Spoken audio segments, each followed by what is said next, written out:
Dr. Sarah Chen stared at the quantum projection floating before her, its impossible geometries casting strange shadows across her underground laboratory. The hologram showed what most of her colleagues had dismissed as theoretical nonsense, a gateway into the seventh dimension. But Sarah knew better.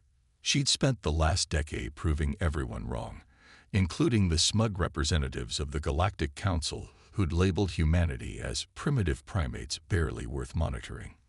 The lab hummed with the sound of quantum computers processing calculations beyond what most species thought possible.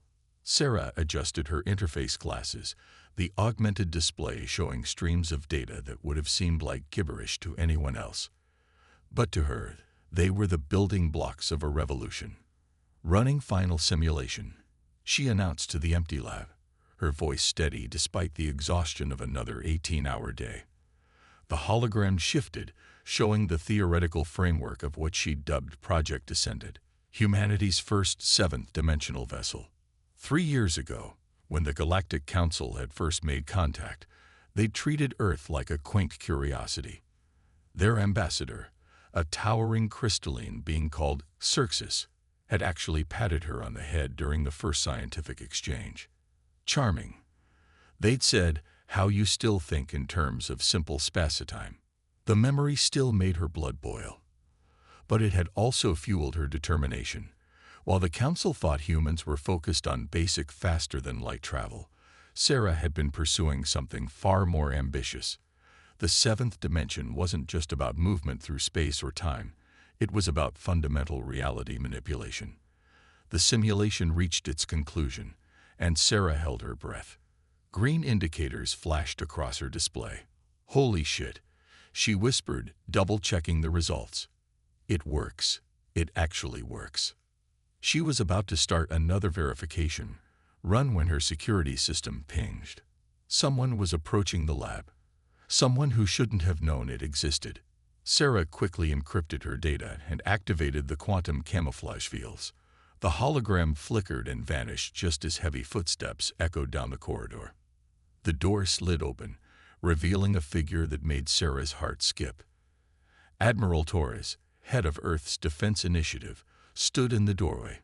Behind him loomed 2 Proxians, insectoid members of the Galactic Council's security force. "Dr. Chen," Torres said, his face grim.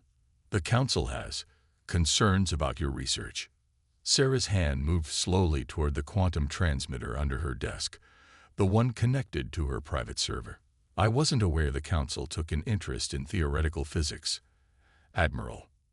The taller Proxian clicked its mandibles. "We have detected dimensional disturbances in this sector. Disturbances that should be impossible for your species to create. Maybe you underestimated us." Sarah replied, pressing the transmitter's activation switch. Years of research data began streaming to secure locations across the globe. "We tend to surprise people that way." The Proxian's compound eyes glittered. "The Council has designated certain technologies as restricted, for the safety of all species." "You mean for maintaining your technological superiority?" Sarah shot back. "Funny how all these restricted technologies are ones that might let other races catch up to you." Admiral Torres stepped forward, his expression conflicted. "Dr. Chen, the Council has been generous in sharing approved technologies with us. We can't risk." "Risk what?" Sarah interrupted. "Risk showing them we're more than just primitive primates. Risk proving that humanity can innovate beyond their precious approved technologies." The second Proxian raised a device that hummed with ominous energy. "This facility will be decommissioned. Your research will be contained." Sarah smiled, her finger hovering over a second switch. "You know what humanity's greatest strength is? We never learn to accept our limitations." She pressed the switch. The lab's lights flickered as hidden systems activated. The air itself seemed to twist, and Sarah felt the familiar sensation of dimensional barriers fluctuating. The Proxian's devices sparked and died. "What have you done?" the first Proxian demanded, its mandibles clicking rapidly in distress. "Proved a point," Sarah answered, as alarms began blaring throughout the facility. "You thought you could contain us with restrictions and regulations, But humanity's greatest breakthroughs have always come when someone dared to break the rules. The lab began to phase shift, the technology she'd spent years developing finally showing its true potential. As reality itself seemed to bend around them, Sarah knew there was no going back. Humanity's step into the seventh dimension had begun, whether the Council approved or not. And somewhere in the vast expanse of space, on countless worlds throughout the galaxy, monitoring stations were about to light up with impossible readings. Readings that would force the entire Galactic Council to realize they'd made a terrible mistake in underestimating humanity's potential. The news of Sarah's dimensional breakthrough spread through the scientific community like wildfire. Within days, research facilities across Earth were reporting similar quantum disturbances as her encrypted data packets activated in secure locations worldwide. The Council's attempt to contain her research had backfired spectacularly. Instead of one lab working on seventh-dimensional physics, now there were dozens. Sarah stood in her new facility, buried deep within the Rocky Mountains. The quantum shielding here was stronger, designed to hide their work from the Council's increasingly desperate detection attempts. Holographic displays showed teams around the globe working in concert, each pursuing a different aspect of Project Ascendant. "They're making another push," Dr. Marcus Wong announced, his fingers dancing across a control panel. "Council ships entering high orbit, trying to track our quantum signatures." Sarah nodded, watching the orbital feeds. The Council vessels were impressive, crystalline structures that seemed to defy conventional physics, but they were still looking for them in the wrong dimensional plane. Let them search. They're using sixth-dimensional sensors to look for seventh-dimensional technology. It's like trying to find a submarine with a telescope. The facility's main chamber housed their greatest achievement yet, the prototype vessel that would change everything. It didn't look impressive by conventional standards. A spherical structure barely 30 meters in diameter, its surface covered in patterns that seemed to shift and change when viewed directly. But its true nature existed primarily in dimensions the human eye couldn't perceive. "Dr. Chen," the voice called from the engineering section. "We've got another problem with the dimensional stabilizers. The Council's latest interference is causing quantum fluctuations in the lower bands." Sarah made her way to the engineering bay, where Dr. Yuki Tanaka was studying a complex series of equations. The young engineer had been one of the first to decode Sarah's distributed data packets, and her insights into quantum mechanics had proven invaluable. "They're getting smarter," Yuki said, pointing to a particular sequence. "This isn't just brute force anymore. They're trying to collapse our quantum fields by introducing targeted dimensional instabilities." Sarah studied the data, impressed despite herself. "They're learning." "Good. That means they're finally taking us seriously." A warning klaxon suddenly blared through the facility. Red lights flashed as security systems activated automatically. Marcus's voice came over the comm system, tense but controlled. "We've got infiltrators. Council tech signatures in the lower levels." Sarah cursed under her breath. They'd known this was coming, but not so soon. "Initiate Protocol Omega," she ordered. "Full quantum lockdown. And get me a secure line to Admiral Torres." The Admiral's face appeared on her display moments later, looking haggard. "Dr. Chen, I hoped I wouldn't hear from you again." "Cut the act, Admiral. Council operatives just breached our facility. I thought Earth's military was supposed to prevent this kind of incursion." Torres's expression hardened. "The Council has declared your research a threat to galactic stability. They're threatening sanctions against Earth if we don't shut you down. And you believe them." Sarah laughed bitterly. "They're not afraid of instability, Admiral. They're afraid of competition. For the first time in millennia, someone's about to challenge their technological monopoly." A massive explosion rocked the facility, making the quantum fields flicker. Sarah glanced at another display showing security feeds. Council combat units were advancing through the lower levels, their crystalline armor deflecting conventional weapons. "They're using phase-shifted ammunition," Yuki reported. "Our standard defenses won't hold them for long." Sarah made a decision. "Admiral, I'm sending you coordinates. In exactly 10 minutes, I need you to launch everything you've got at that location. Torres's eyes widened. That's the middle of the Pacific Ocean. You want me to attack empty water? Trust me, Sarah said. It won't be empty. She cut the connection before he could respond. Turning to her team, she activated the facility-wide comm. All personnel, prepare for emergency transit. We're launching Project Ascendant ahead of schedule. The vessel isn't ready. Yuki protested. We haven't completed the dimensional stability tests. No time like the present, Sarah replied, initiating the launch sequence. Besides, what better way to test it than under real combat conditions? The prototype vessel hummed to life, its quantum fields expanding to encompass the entire research team. Through the security feeds, Sarah watched Council forces breach the main laboratory level, only to find it empty. The vessel's 7th-Dimensional drive engaged, and reality began to twist around them. Transit in 3, 2, 1. The facility vanished, replaced by the vast expanse of the Pacific Ocean. They hovered above the waves, cloaked from conventional detection by their dimensional displacement. Right on schedule, Earth's combined military forces launched a massive barrage at their coordinates. Missiles, energy weapons, and experimental quantum armaments. But instead of striking the vessel, the attacks passed through the space they occupied, transformed by the 7th-dimensional fields into pure energy that the vessel absorbed and redistributed. The Council forces that had followed them through their dimensional wake weren't so fortunate. As the ocean below churned with the aftermath of the barrage, Sarah allowed herself a small smile. Send a message to the Council, she ordered. Tell them humanity is ready to negotiate, as equals this time. The prototype vessel hung in the air, a testament to human ingenuity and determination. They had done more than create new technology. They had shattered the Council's assumptions about humanity's potential. And this was only the beginning. The aftermath of Project Ascendant's first test reverberated through the galaxy. Sarah's team had established a temporary base within a dimensional pocket, a space that existed between conventional reality and the higher dimensions they were learning to navigate. From here, they could monitor both Council communications and Earth's response to the crisis.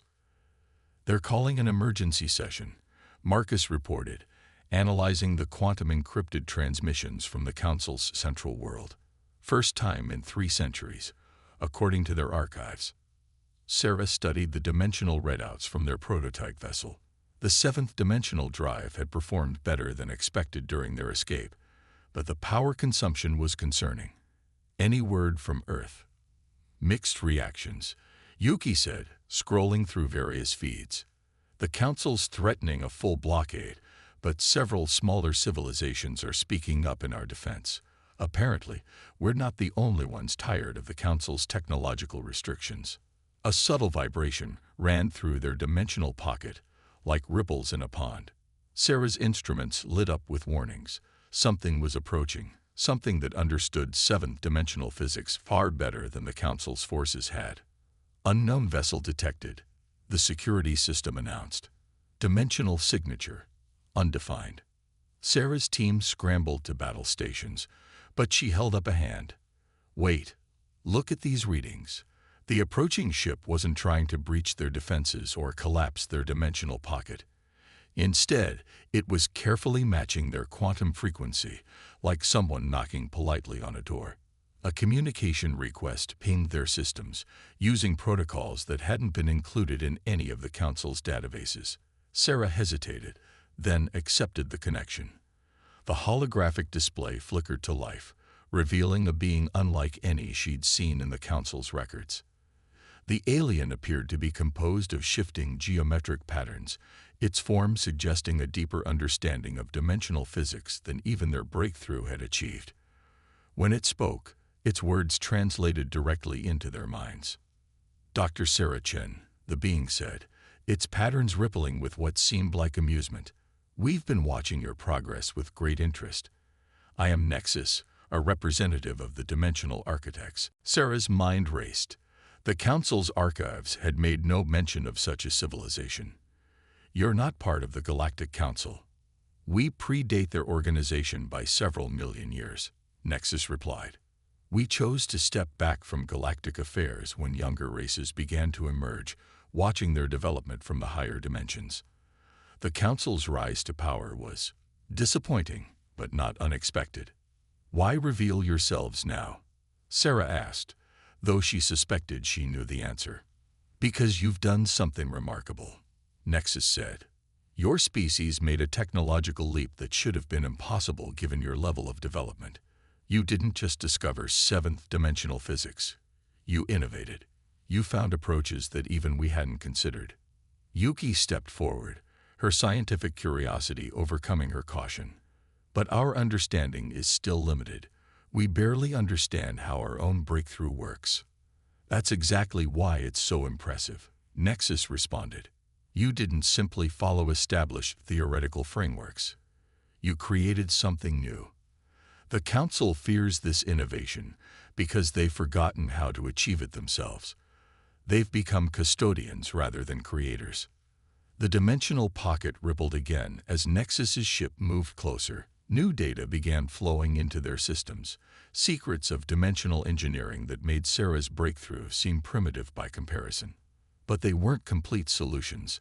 They were building blocks, tools for humanity to develop its own path.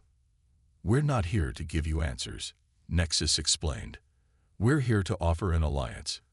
Humanity has proven it deserves a place among the dimensional races, but the Council won't relinquish their power willingly. They're already preparing a response to your demonstration. Sarah studied the new data, her mind already seeing possibilities she hadn't imagined before. They'll try to shut us down completely this time. No more warnings or diplomatic pressure. Correct. Their fleet is gathering as we speak, ships equipped with technology they've kept hidden for centuries. They believe overwhelming force will convince humanity to surrender its new knowledge. Marcus laughed darkly.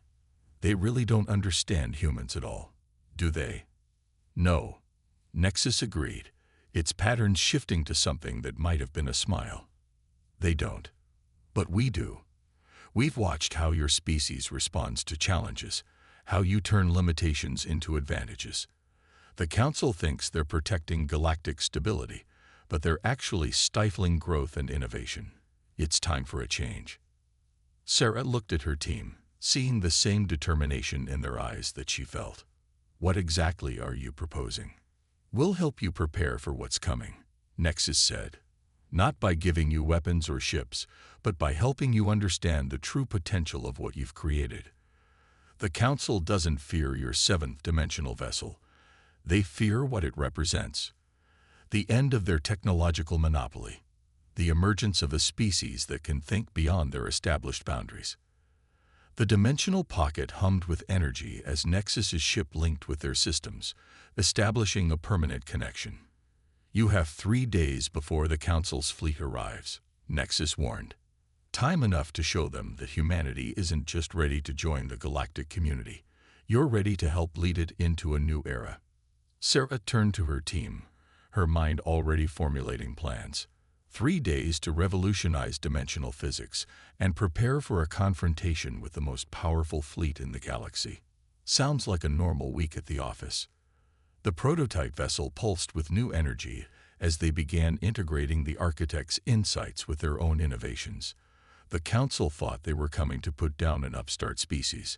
Instead, they were about to witness the next step in galactic evolution, whether they liked it or not.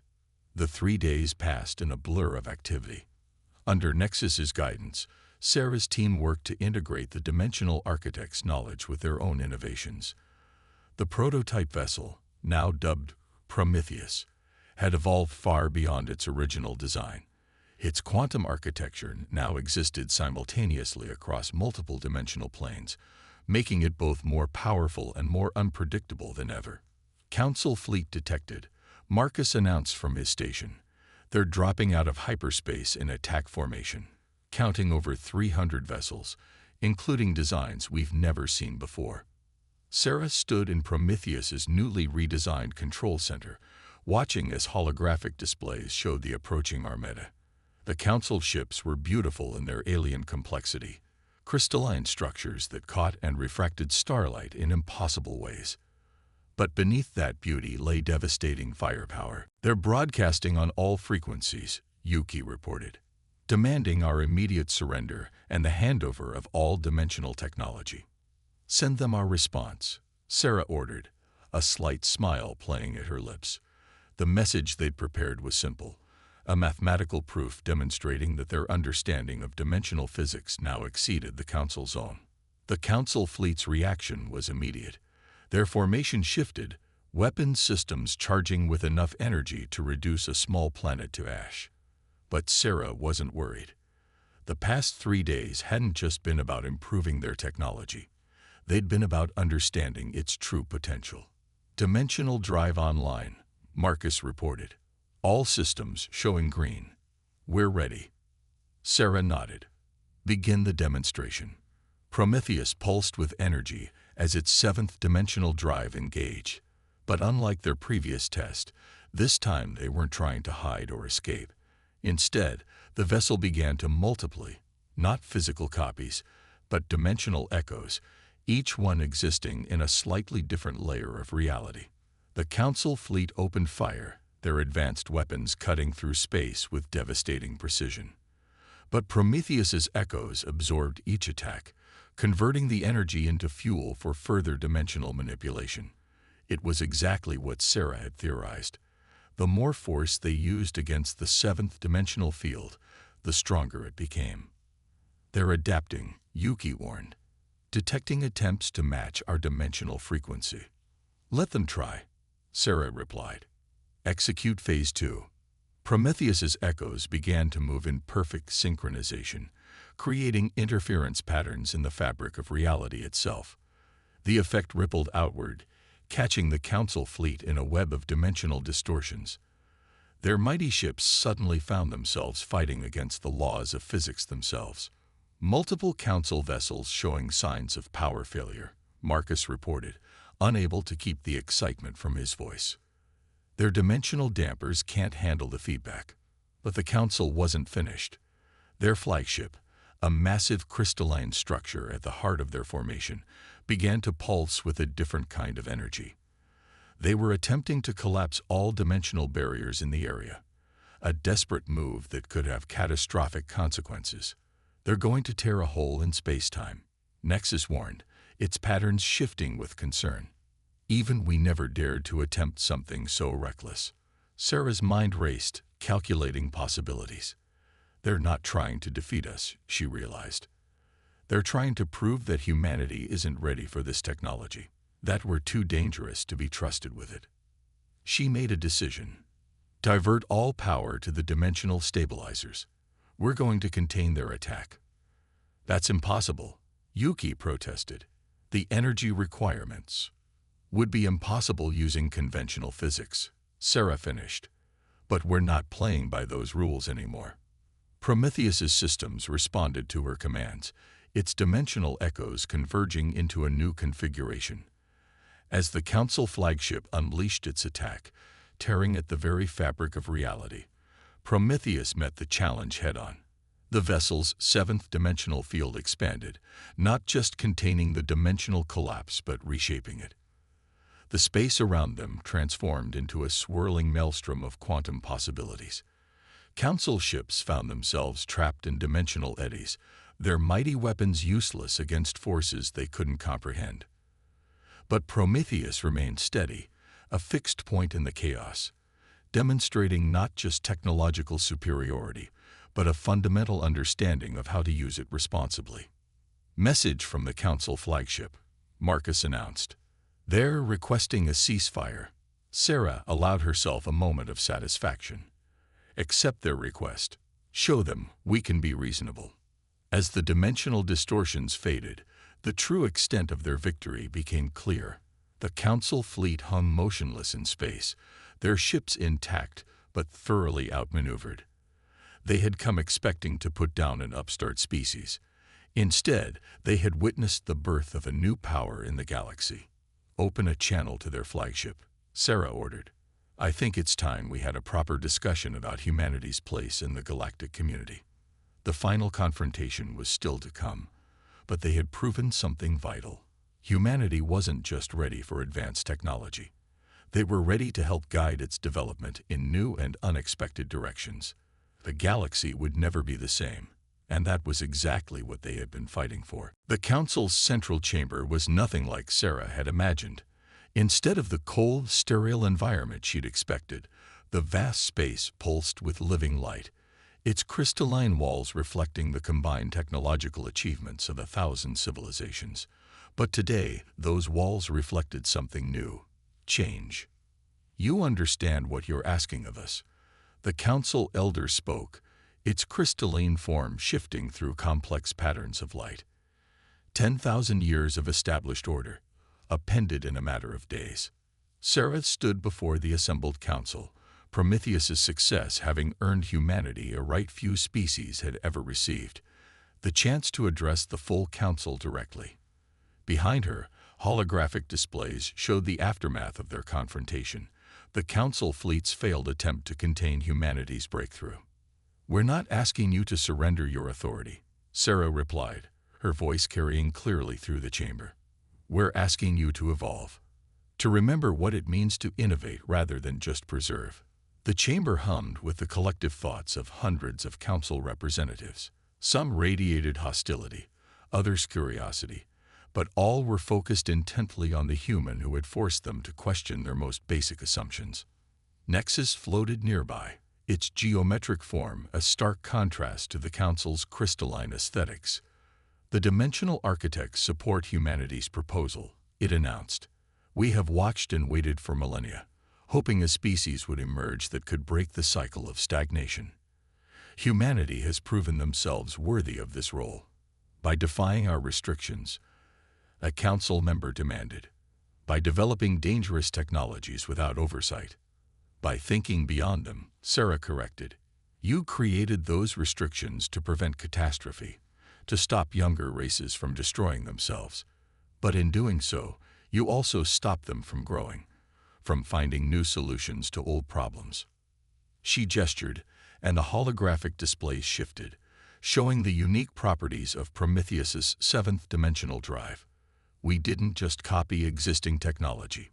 We innovated. We found approaches your scientists had never considered because they were too bound by conventional thinking. And that is precisely what concerns us," the elder responded. "Your species advances too quickly, takes too many risks." "Yes," Sarah agreed, surprising them. "We do. We make mistakes.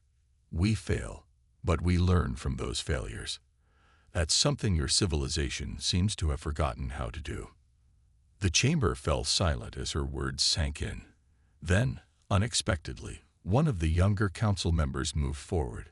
It was a Proxian, one of the same species that had tried to shut down her research. "She speaks truth," the Proxian declared. "I have reviewed the data from their dimensional breakthrough. Their approach to 7th-dimensional physics is unorthodox, but undeniably effective. Perhaps it is we who have become too rigid in our thinking." Murmurs spread through the chamber as more representatives began to speak up. Species that had long chafed under the council's restrictions saw an opportunity for change.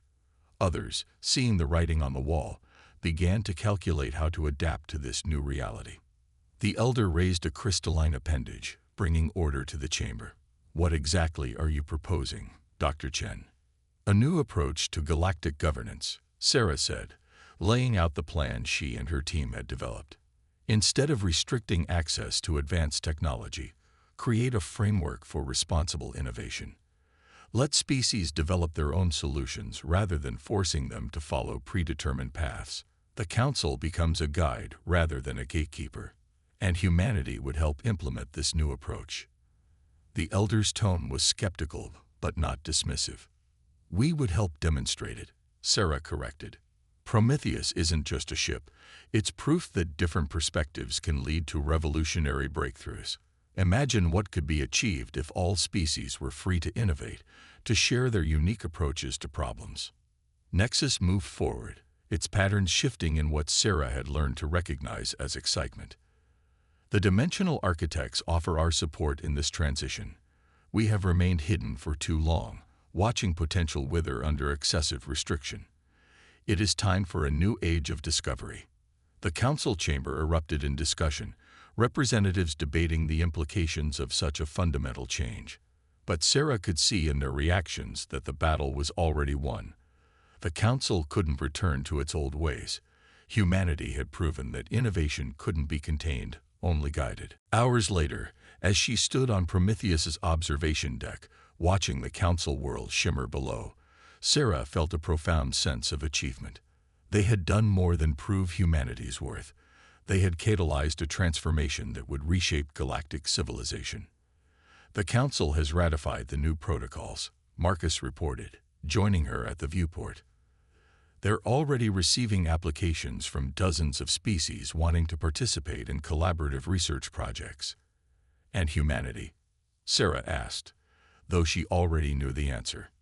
They've asked us to help establish the first interspecies innovation center, he said, grinning. Apparently, our reckless creativity is exactly what they need to shake things up. Sarah laughed, watching as ships from various civilizations moved through the space around them, no longer bound by arbitrary restrictions. The galaxy was entering a new age of discovery and innovation, and humanity had helped light the way. Not bad for a bunch of primitive primates, she mused, as Prometheus's 7th-Dimensional drive hummed to life, ready to carry them toward whatever challenges awaited in this brave new galaxy.